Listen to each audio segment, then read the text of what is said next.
The quaint suburban neighborhood lay nestled in the creeping shadows of the ancient oak tree, its gnarled branches twisting overhead like bony fingers clawing at the night sky.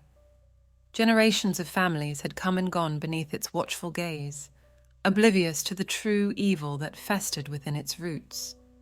Margaret seemed like any other devoted mother, but behind her white picket fence lurked a growing darkness. Her love for her son Daniel had curdled into a suffocating obsession with his academic success. As Daniel struggled under the weight of her expectations, Margaret's grip on reality slowly began to slip.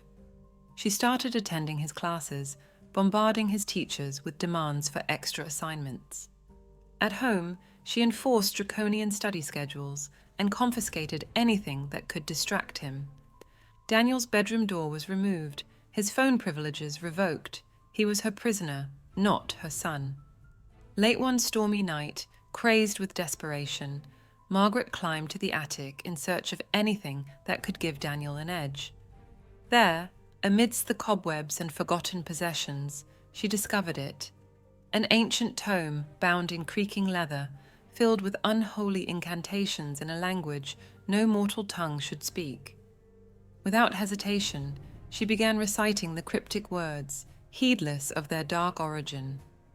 As her chants echoed through the house, the storm outside raged in fury, and branches clawed at the windows like skeletal fingers. When she finished, an inhuman presence filled the room, exuding malevolence. The scholar's shadow had come to make its infernal deal. In exchange for Daniel's guaranteed academic dominance, the entity demanded a sacrifice, Margaret's very soul. She agreed without a second thought, sealing her fate with blood and condemning her only son to be a pawn of darkness. At school the next day, Daniel amazed his teachers by acing tests that should have been impossible. He scribbled award-winning essays in minutes and solved complex equations in seconds. But at home, the haunting had already begun. Whispers echoed in the halls at night. Shadowy figures darted in the corners of their vision. Objects around the house seemed to move on their own. Daniel pleaded with his mother to make it stop, but it was too late. She had given herself to evil incarnate.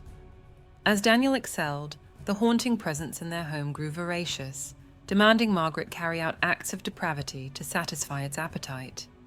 When she refused, it tortured her nightly with visions of what awaited in the abyss. Before long, she was utterly enslaved by the creature she had so foolishly summoned.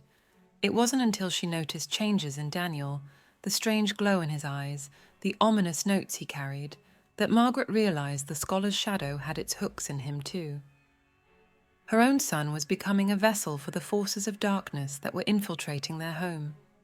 In a moment of courage, Margaret forced herself to seek help from a local psychic medium, the only one not intimidated by the unfolding supernatural events in town. Together, they worked frantically to find a way to sever the bond Margaret had forged with evil.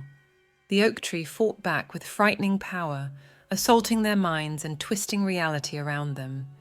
Still, they pressed on, delving into ancient rituals and texts for anything that might offer salvation. But it seemed no incantation could break a contract signed in blood. That was when the medium discovered the book's secret, that the scholar's shadow could be weakened by regaining what Margaret had sacrificed. Her very soul could be the key to banishing the entity for good. But reclaiming it would require a journey beyond the veil from which they might never return. Knowing it was the only way to save Daniel, Margaret steeled herself to undertake the diabolical ritual. Guided by the psychic medium, she delved deep into the spirit realm, battling demons and facing horrors no language could describe.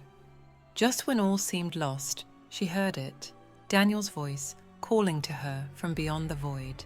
His love and the fierce desire to protect him reignited the tiny flicker of Margaret's humanity, driving back the shadows. With her soul reclaimed, mother and son reunited for one final stand against the source of their torment. At the base of the ancient oak, its roots writhing in fury, Margaret and Daniel invoked an ancient prayer passed down from the earliest days of good and evil. As they spoke the words, a brilliant light erupted from within, shining brighter than 1,000 suns. The tree and its inhabitant shuddered as if in agony. Then, with an ear-splitting roar that shook the neighborhood to its core, the shadows engulfed Margaret in her entirety. Nothing was left, not even a shed of a tear. In the piercing aftermath, Daniel was wept with sorrow. The reign of terror was over. He has lost his mother because of her greed, wished to control her son's future. She received her wish, and she paid the price. Raina was a failure in the eyes of her mother Nancy. No matter how hard she tried, she could never live up to Nancy's impossible expectations of academic excellence. Their small suburban neighborhood was rife with competition, and Nancy was obsessed with appearing perfect. The old oak tree that loomed over their home was a constant reminder of Raina's failure to Nancy. At night, Raina would lie awake, shuddering at the sounds of its gnarled branches scraping against her bedroom window, as if beckoning her into the darkness. Her nightmares became vivid. She was trapped in a vast, twisting library, the whispers of unseen entities promising her salvation through knowledge if only she gave herself over to the tree. Nancy's incessant berating drove Raina to the brink of madness. One stormy night, after receiving yet another scathing reprimand over a failed test, Raina fled up to the dusty attic for refuge. There, a sinister book called out to her with an unearthly vibration.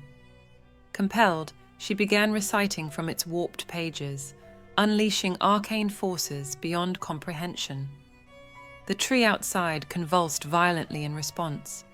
A shadowy figure materialized before Raina, the scholar's shadow, an ancient evil that intended to use her as a vessel.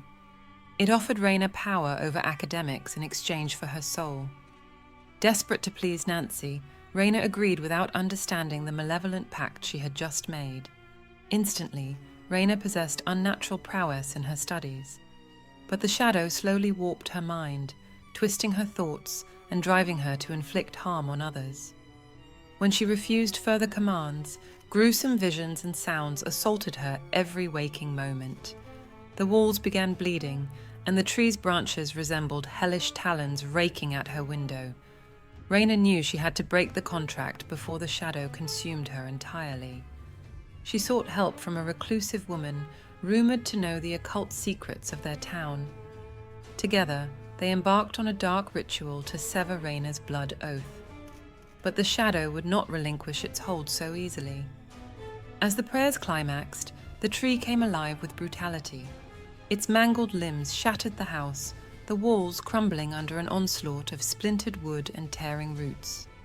Nancy's screams were cut short as the tree pulled her down into the consuming earth below. Raina and the old woman fought to finish the ritual against this overwhelming onslaught. At the last moment, a pulse of energy banished the shadow back into the abyss. But as the remnants of the tree receded, its roots dragged Nancy and the old woman down into the rotting soil, their souls now fuel for the tree's unnatural life force. Free yet forever scarred, Raina was left alone with only the echoing whispers of the oak, now whispering of the souls it had claimed in the darkness below.